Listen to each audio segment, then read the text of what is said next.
आता पाहणार आहोत देश विदेशातल्या टॉप 9 घडामोडी। पत्रकार परिषद घेऊन साक्षी मलिकनं कुस्तीमधून निवृत्तीची घोषणा केली।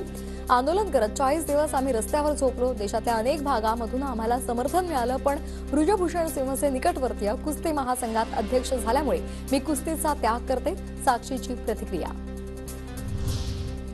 जगातील 40 देशांमध्ये पसरला कोरोनाचा JN1 व्हेरिएंट। भारतामध्ये 21 केसेस, त्यापैकी गोव्यामध्ये 19, केरळ आणि महाराष्ट्रामध्ये प्रत्येकी 1 रुग्ण।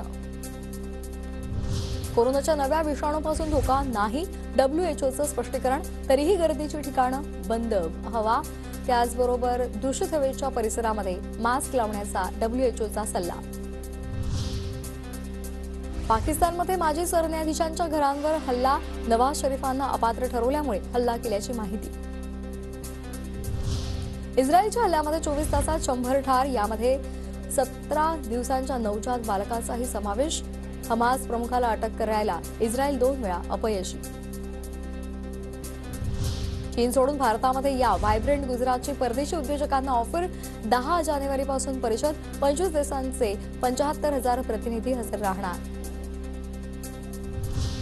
LICनं रतन टाटा यांची कंपनी टाटा मोटर्समधील आपला हिस्सा घटवला।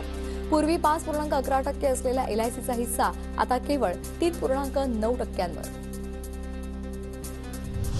उपराष्ट्रपतींच्या नक्कल प्रकरणाला जातीय वळण, जाट समाजाचा अवमान केल्याची उपराष्ट्रपती धनखड यांची टिप्पणी।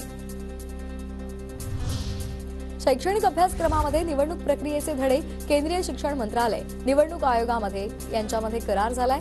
देशातील निवडणूक प्रक्रियेबाबत विद्यार्थ्यांना शालेय स्तरापासूनच जागरूक करण्यासाठी उपक्रम राबवला जाणार।